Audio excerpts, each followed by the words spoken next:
The Measure of a Man by Randall Garrett. What is desirable is not always necessary, while that which is necessary may be most undesirable. Perhaps the measure of a man is the ability to tell one from the other, and act on it. Alfred Pendray pushed himself along the corridor of the battleship Shane, holding the flashlight in one hand and using the other hand and his good leg to guide and propel himself by.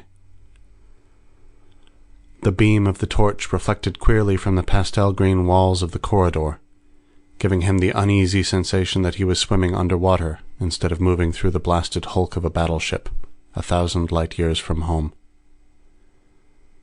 He came to the turn in the corridor and tried to move to the right, but his momentum was greater than he had thought, and he had to grab the corner of the wall to keep from going on by.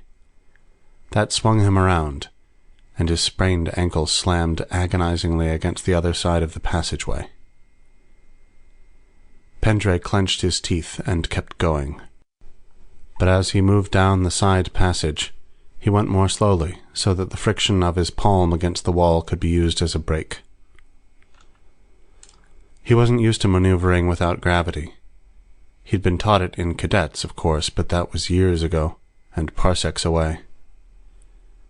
When the pseudograv generators had gone out, he'd retched all over the place, but now his stomach was empty, and the nausea had gone.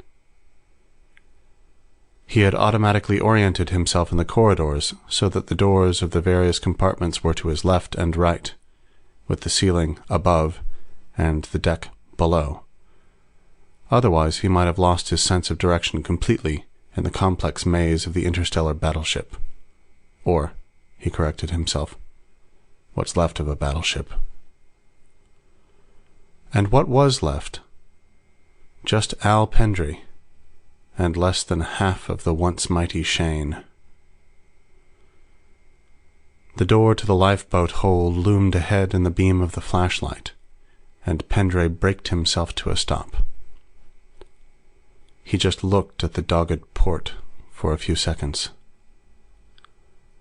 Let there be a boat in there, he thought.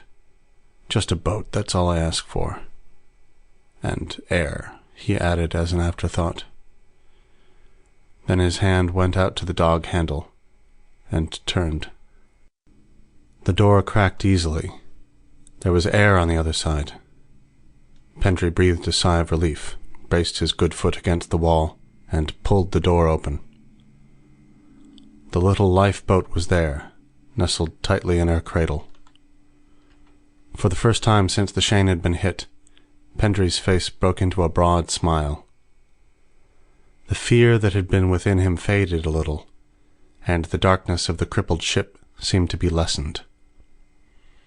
Then the beam of his torch caught the little red tag on the airlock of the lifeboat. Repair work underway. Do not remove this tag without proper authority. That explained why the lifeboat hadn't been used by the other crewmen.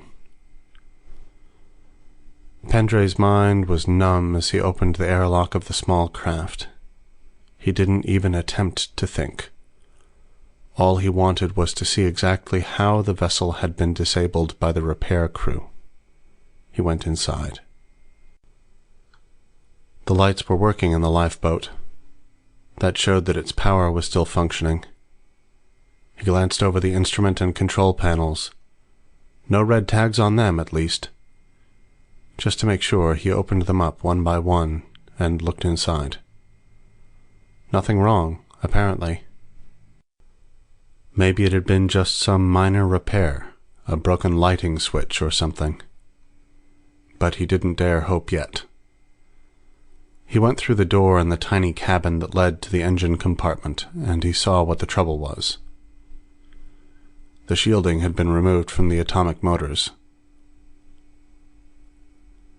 He just hung there in the air, not moving. His lean, dark face remained expressionless, but tears welled up in his eyes and spilled over, spreading their dampness over his lids.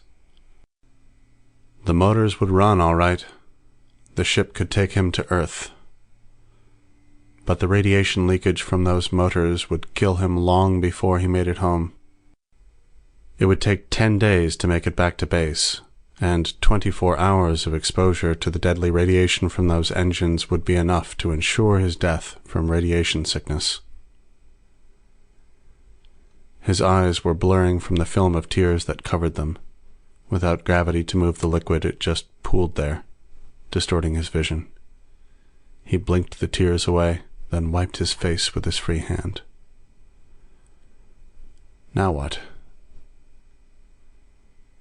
He was the only man left alive on the Shane, and none of the lifeboats had escaped. The rat cruisers had seen to that. They weren't really rats, those people, not literally.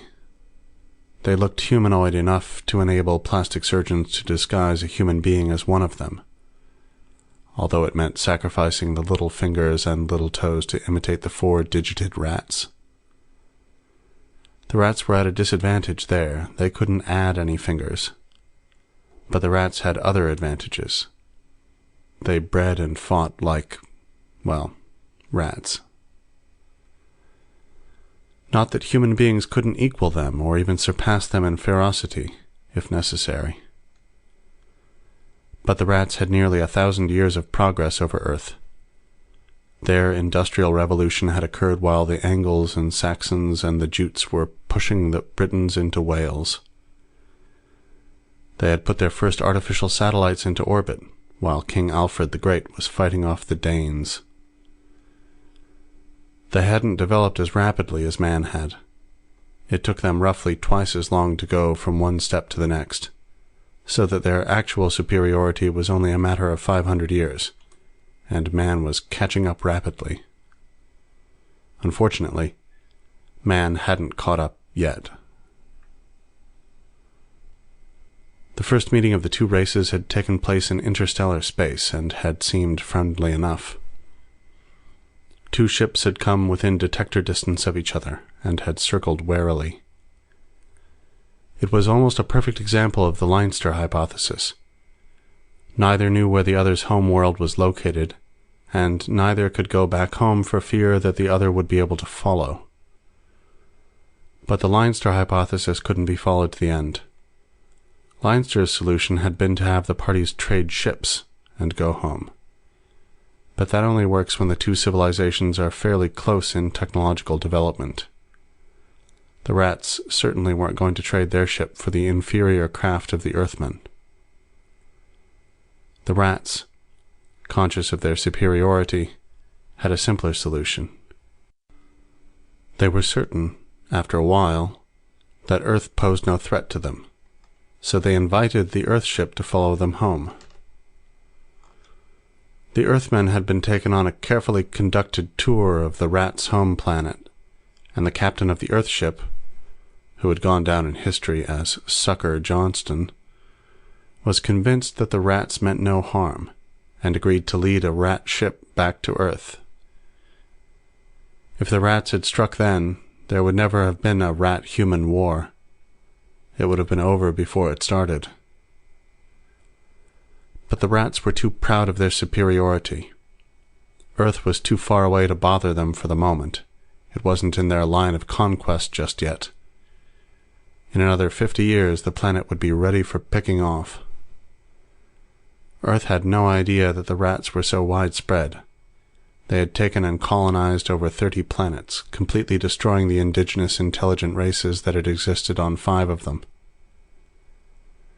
It wasn't just pride that made the rats decide to wait before hitting Earth. There was a certain amount of prudence, too. None of the other races they had met had developed space travel. The Earthmen might be a little tougher to beat. Not that there was any doubt of the outcome as far as they were concerned, but why take chances? But while the rats had fooled Sucker Johnston and some of his officers, the majority of the crew knew better. Rat crewmen were little short of slaves, and the rats made the mistake of assuming that the Earth crewmen were the same. They hadn't tried to impress the crewmen as they had the officers. When the interrogation officers on Earth questioned the crew of the Earthship, they too became suspicious. Johnston's optimistic attitude just didn't jibe with the facts. So, while the rat officers were having the red carpet rolled out for them, Earth intelligence went to work. Several presumably awe-stricken men were allowed to take a conducted tour of the rat ship. After all, why not? The 20th century Russians probably wouldn't have minded showing their rocket plans to an American of Captain John Smith's time either. But there's a difference. Earth's government knew Earth was being threatened, and they knew they had to get as many facts as they could. They were also aware of the fact that if you know a thing can be done, then you will eventually find a way to do it. During the next 50 years, Earth learned more than it had during the previous 100. The race expanded secretly, moving out to other planets in that sector of the galaxy, and they worked to catch up with the rats. They didn't make it, of course. When, after 50 years of presumably peaceful but highly limited contact, the rats hit Earth, they found out one thing: that the mass and energy of a planet armed with the proper weapons cannot be outclassed by any conceivable concentration of spaceships. Throwing rocks at an army armed with machine guns may seem futile, but if you hit them with an avalanche, they'll go under. The rats lost 3/4 of their fleet to planet-based guns, and had to go home to bandage their wounds. The only trouble was that Earth couldn't counterattack.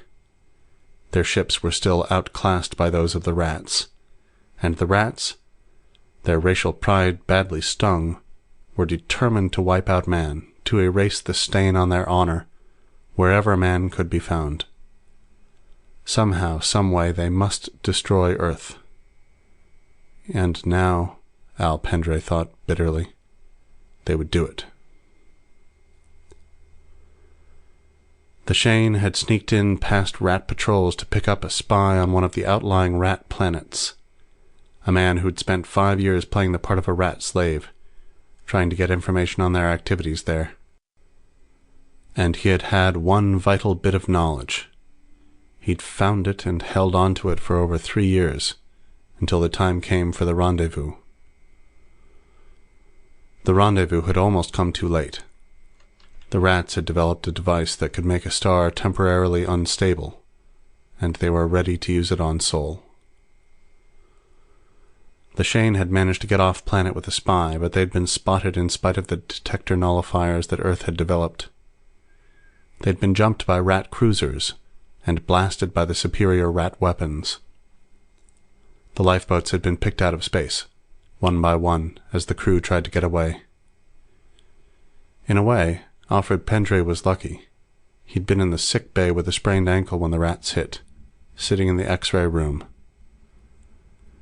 The shot that had knocked out the port engine had knocked him unconscious, but the shielded walls of the X-ray room had saved him from the blast of radiation that had cut down the crew in the rear of the ship. He'd come to in time to see the rat cruisers cut up the lifeboats before they could get well away from the ship. They'd taken a couple of parting shots at the dead hulk, and then left it to drift in space, and leaving one man alive. In the small section near the rear of the ship, there were still compartments that were airtight. At least, Pendray decided, there was enough air to keep him alive for a while. If only he could get a little power into the ship, he could get the rear air purifiers to working. He left the lifeboat and closed the door behind him.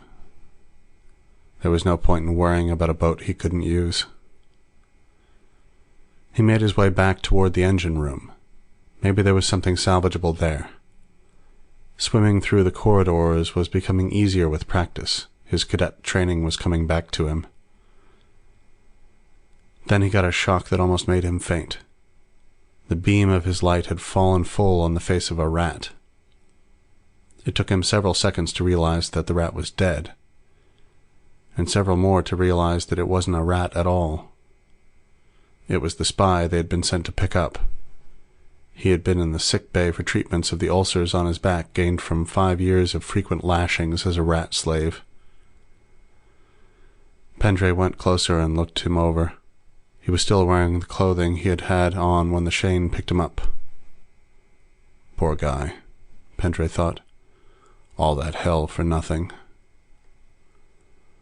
Then he went around the corpse and continued toward the engine room. The place was still hot, but it was thermal heat, not radioactivity. A dead atomic engine doesn't leave any residual effects. 5 out of the 6 engines were utterly ruined, but the 6th seemed to be in working condition. Even the shielding was intact. Again, hope rose in Alfred Pendray's mind. If only there were tools. A half-hour's search killed that idea. There were no tools aboard capable of cutting through the hard shielding. He couldn't use it to shield the engine on the lifeboat. And the shielding that had been on the other 5 engines had melted and run. It was worthless. Then another idea hit him. Would the remaining engine work at all? Could it be fixed? It was the only hope he had left.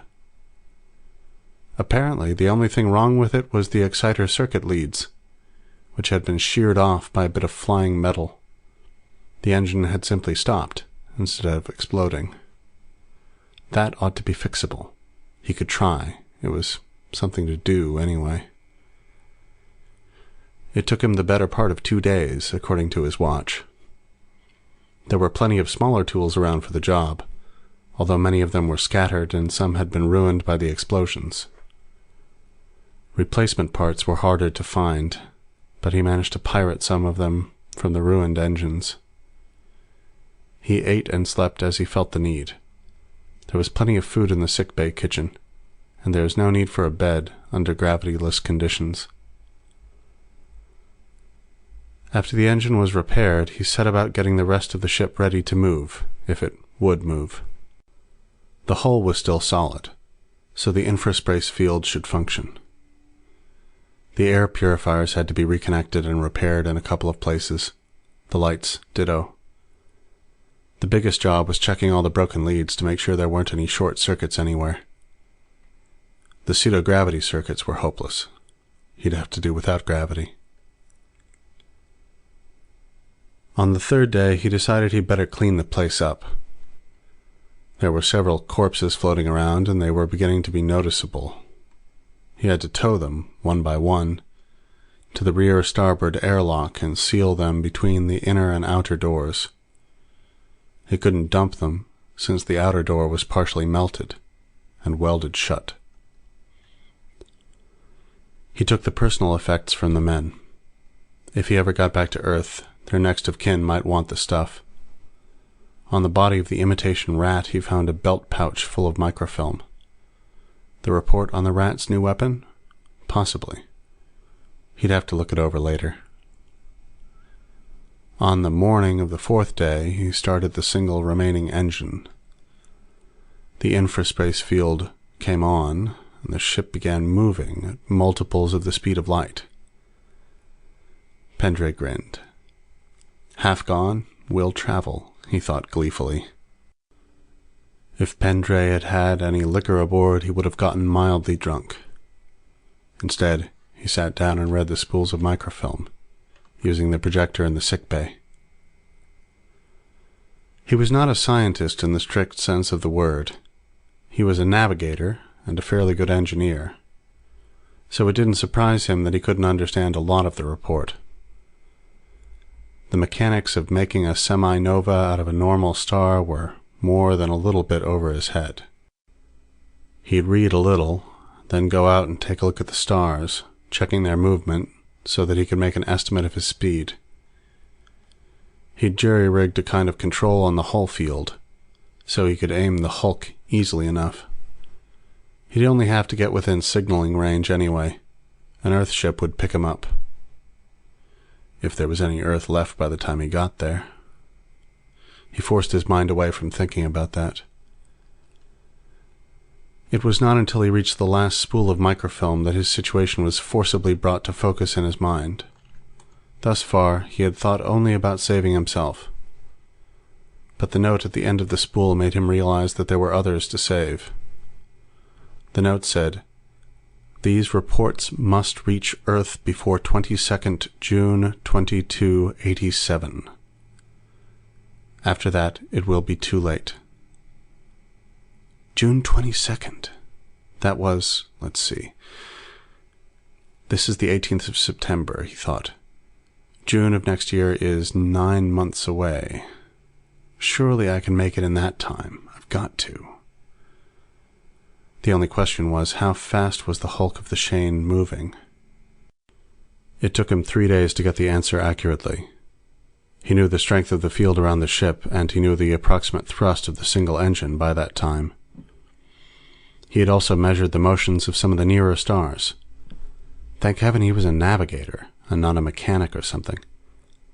At least he knew the direction and distance to Earth, and he knew the distance of the brighter stars from where the ship was. He had 2 checks to use then: star motion against engine thrust and field strength. He checked them, and rechecked them, and hated the answer. He would arise in the vicinity of Seoul sometime in late July, a full month too late. What could he do? Increase the output of the engine? No, it was doing the best it could now. Even shutting off the lights wouldn't help anything. They were a microscopic drain on that engine. He tried to think, tried to reason out a solution, but nothing would come. He found time to curse the fool who had decided the shielding on the lifeboat would have to be removed and repaired. That little craft, with its lighter mass and more powerful field concentration, could make the trip in 10 days. The only problem was that 10 days in that radiation hell would be impossible. He'd be a very well-preserved corpse in half that time, and there'd be no one aboard to guide her. Maybe he could get one of the other engines going. Sure, he must be able to get one more going somehow, anything to cut down that time. He went back to the engines again, looking them over carefully. He went over them again. Not a single one could be repaired at all. Then he rechecked his velocity figures, hoping against hope that he'd made a mistake somewhere, dropped a decimal point, or forgotten to divide by 2. Anything. But there was nothing. His figures had been accurate the first time. For a while he just gave up. All he could think of was the terrible blaze of heat that would wipe out Earth when the rats set off the sun. Man might survive. There were colonies that the rats didn't know about, but they'd find them eventually. Without Earth, the race would be set back 500, maybe 5,000 years.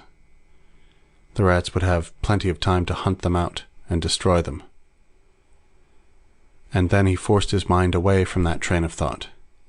There had to be a way to get there on time. Something in the back of his mind told him that there was a way. He had to think, really think.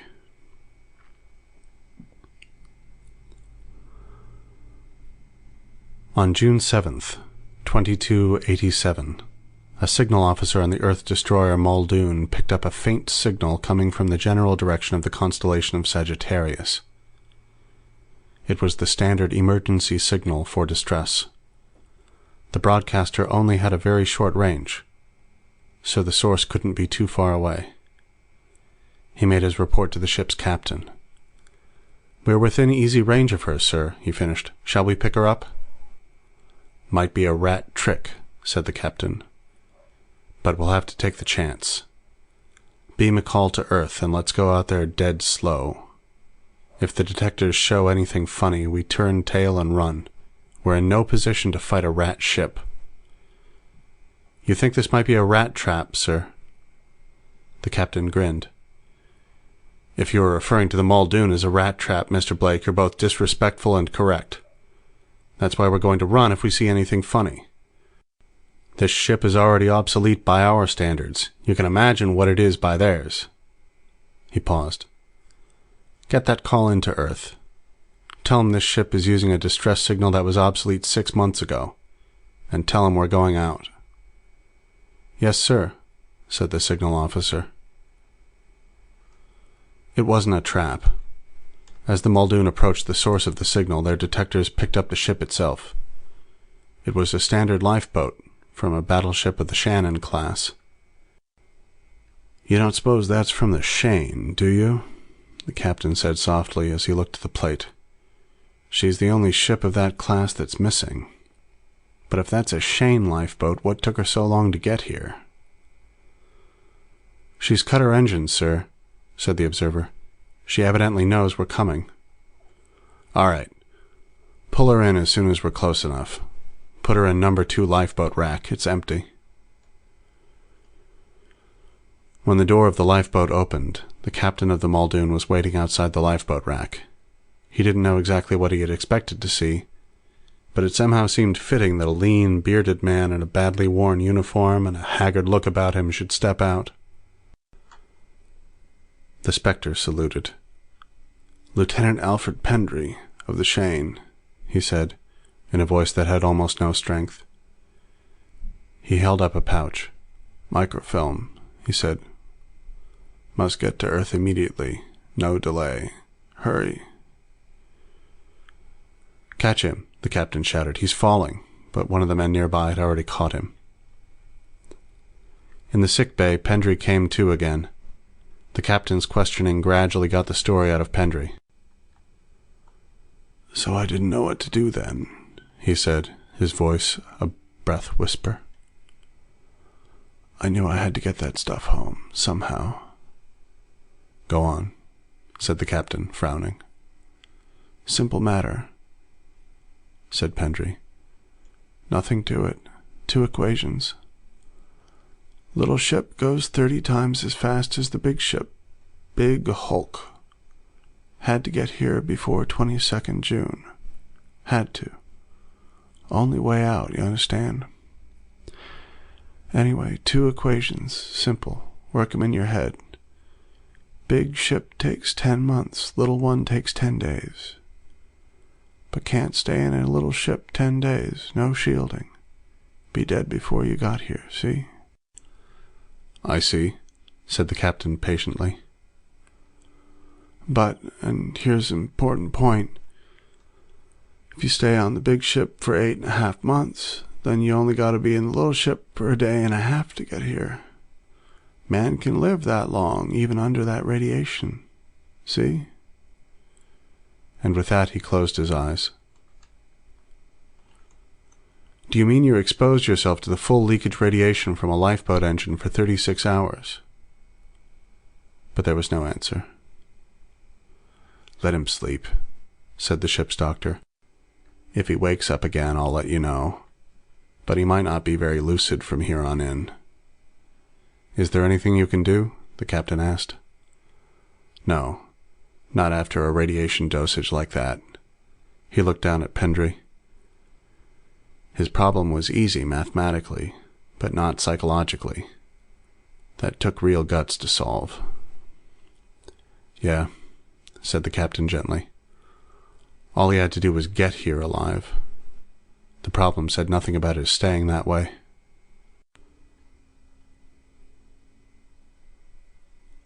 End of The Measure of a Man by Randall Garrett.